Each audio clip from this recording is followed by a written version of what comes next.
Teman-teman wartawan yang baik hati, hari ini kita sudah menyaksikan saksi-saksi dari KPU dan Bawaslu, termasuk ahli.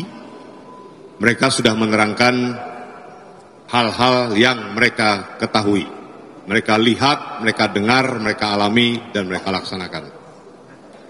Kami, tim kuasa hukum Prabowo Gibran, mengucapkan terima kasih kepada Bawaslu maupun KPU yang sudah bekerja sedemikian rupa secara cermat, teliti, dan bekerja keras untuk bisa melaksanakan pemilu ini dengan damai, tidak seperti pada pemilu-pemilu yang lalu-lalu, dan semuanya dapat dipertanggungjawabkan secara hukum, secara yuridis di Mahkamah Konstitusi.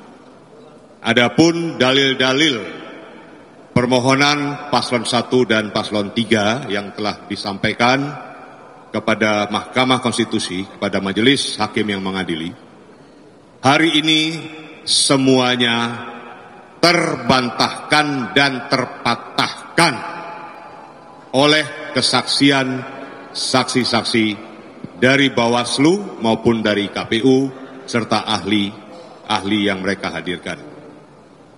Jadi segala narasi-narasi dari permohonan 01 maupun permohonan 03 yang seolah-olah wah, seolah-olah heboh, ternyata setelah diklarifikasi oleh saksi-saksi dan ahli dari KPU maupun dari Bawaslu, semuanya sama sekali hanya bagaikan tong kosong nyaring bunyinya. Saya kira itu dari saya. Ada tambahan dari Ketua Tim kami, Prof. Yusril, silakan. Baik, terima kasih. Kita sudah sama-sama menyaksikan tadi jalannya persidangan dan apa yang dilakukan oleh KPU dan Bawaslu pada hari ini betul-betul meringankan beban kerja kami. Oleh karena segala narasi, segala orasi bahkan yang disampaikan oleh pemohon 1 dan pemohon 2 yang begitu dahsyat bunyinya, tapi di pengadilan ternyata mereka tidak mampu untuk membuktikannya. Ini adalah badan pengadilan, dan di pengadilan ini adalah satu tempat ya yang semua orang diberikan kesempatan yang seluas-luasnya untuk membuktikan apa yang dia ucapkan, apa yang dia narasikan, bahkan apa yang dia tuduhkan. Ngomong apa silakan, tapi Anda buktikan di sini. Kelihatannya memang narasinya dahsyat, tapi miskin sekali pembuktian. Hari ini KPU dan Bawaslu menghadirkan ahli dan saksi, dan itu betul-betul meringankan pekerjaan kami. Oleh karena semua bukti-bukti yang diajukan oleh pemohon 1 dan pemohon 2 dibantah oleh saksi-saksi dan ahli dari KPU dan Bawaslu. Besok giliran kami yang akan menghadirkan ahli. Kami akan menghadirkan 8 ahli, 6 saksi ke persidangan besok, dan sekali lagi akan membantah, akan menolak seluruh bukti-bukti dan argumen yang diajukan oleh pemohon 1 dan pemohon 2. Kami optimis bahwa persidangan ini berjalan baik dan insya Allah akan memenangkan kami sebagai kuasa hukum dari paslon nomor urut 2 dan pihak terkait dalam persidangan ini, dan dari berbagai perkembangan yang terjadi sekarang semakin menguatkan keyakinan kami bahwa kami sebenarnya berada pada posisi yang kuat dari segi argumentasi hukum maupun dari segi bukti-bukti yang dihadirkan di persidangan ini. Kami malah lebih senang lagi karena pihak pemohon 1, pemohon 2 menyarankan supaya dihadirkan menteri-menteri.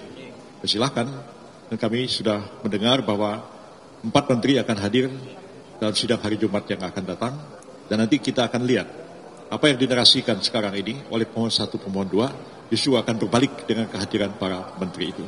Dan kita lihat nanti seperti apa Ibu Risma, Menteri Sosial yang selama ini mereka anggap tidak diberi kesempatan apa-apa. Besok kita akan lihat, karena beliau akan hadir dengan Menko, dengan Menteri Keuangan dan Menteri yang lain, dan kita akan lihat juga bagaimana sikap dari para anggota DPR yang membahas segala hal yang terkait dengan Perlinsos dan yang terkait dengan bansos ini.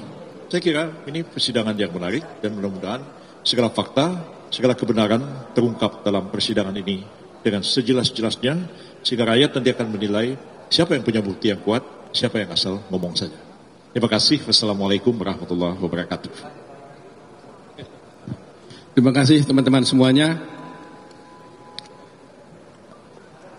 Perjalanan persidangan kita sudah berjalan lebih daripada separuh jalan, walaupun harinya masih belum separuh. Tetapi saya tidak menyangka baru separuh jalan saja sudah hampir bisa kita simpulkan akhir daripada perkara ini. Dari awal saya memang melihat bahwa begitu banyaknya kelemahan-kelemahan daripada permohonan yang diajukan mereka, dalil-dalil yang mereka ajukan. Tapi saya beberapa hari ini masih nunggu sebenarnya konfirmasi dari Bawaslu, apakah betul bukti-bukti yang mereka ajukan ini bisa terbantahkan oleh Bawaslu. Ini terus terang aja kita menantikan dalam 2 hari ini.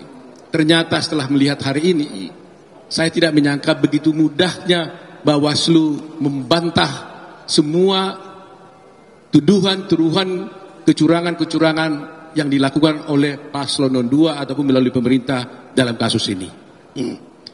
Saya melihat pemohon 1 dan 2 mungkin sudah mulai kehilangan akal, sehingga yang mereka tampilkan ketika memeriksa saksi bukan lagi pertanyaan, tapi sudah mulai narasi-narasi. Mulai dari pagi hari narasi tentang Sirekap adalah alat bantu kecurangan, kemudian tidak jujur dan adil dan sebagainya, bansos dan sebagainya ya. Nah itu kelihatannya sudah habis lah. Di akhir tadi persidangan ini sudah boleh dikatakan kita sudah bisa simpulkanlah bahwa tidak ada lagi dalil-dalil mereka bisa tampilkan karena memang tidak ada lagi kesempatan. Nah justru kami punya kesempatan besok. Seperti Pak Yusril bilang, kita punya 8 saksi, ada 6 ahli, yang 8 ahli 6 saksi, ya 8 ahli 6 saksi, dan itu akan kita tampilkan ke ahli-ahli ini untuk bisa memberikan dukungan dari setiap dalil yang kami ajukan di dalam permohonan kami. Demikian juga saksi-saksi kami gunakan untuk membuktikan semua dalil-dalil yang disampaikan. Jadi tidak akan ada saksi maupun ahli yang bercerita di awang-awang. Semuanya ahli bercerita tentang kami dalilkan A, ada saksinya menyatakan dalil A itu. Kami dalilkan B, ada ahli yang bisa mencerahkan B itu. Demikian juga saksi-saksi itu. Jadi Anda nanti besok itu kalau mengikutinya akan terlihat nih, mulai dari kompetensi absolut sampai kemudian relatif, sampai kemudian pokok perkara itu akan terlihat dari urutan-urutan ahli dan saksi-saksi yang kami ajukan. Jadi saya yakin dan percaya bahwa sudah setengah jalan ini kami yakini sudah boleh dikatakan belum bertanding kita sebenarnya sudah menang ini, belum ya 90% ya. Kita bukan mau jumawa ya, bukan mau jumawa. Tapi kan kita punya as a lawyer kan kita bisa selain insting, intuisi tapi juga logika dan juga dalil yang berdasarkan bukti-bukti yang ada. Jadi mudah-mudahan nantinya pemilu ini akan berakhir dengan cepat, akan bisa diakhiri terpilihannya Pak Prabowo ini bisa. Kalau sekarang kan boleh ada yang bilang dia masih presiden elect, dan ada yang mengatakan dia presiden elect dalam sengketa. Tapi nanti mungkin sebelum tanggal 24 dia tidak lagi hanya presiden elect dalam sengketa, tapi dia presiden elect yang betul-betul akan dilantik tanggal 20 Oktober 2024. Itu yang ingin sampaikan ya. Sukses selalu semuanya buat bangsa Indonesia. Ada lagi? Cukup ya?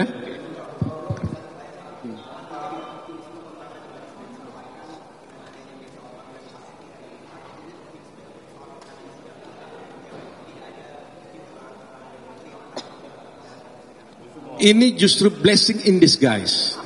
Blessing in disguise. Kemarin itu kan kita bercerita bukan keberatan loh. Ketika mereka mengajukan menteri, ada 4 menteri, kita gak keberatan.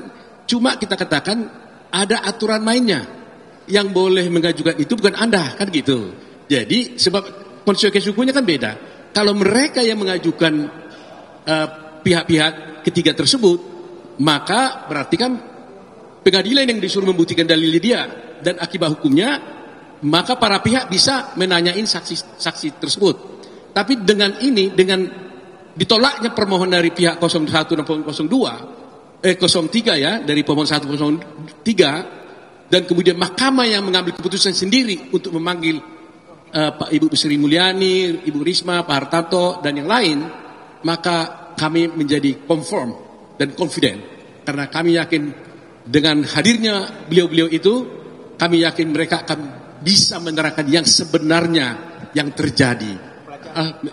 Dan di semua masyarakat Indonesia akan mendengar apa itu bansos, bagaimana prosesnya, apa itu PJ, bagaimana prosesnya, dan sebagainya, dan sebagainya. Dan itu baik sekali buat bangsa ini. Sehingga keterpilihan Pak Prabowo nanti dan kemenangannya akan menjadi pure kemenangan yang murni, jujur, dan adil di Republik ini. Ya, cukup ya? Oke, masih.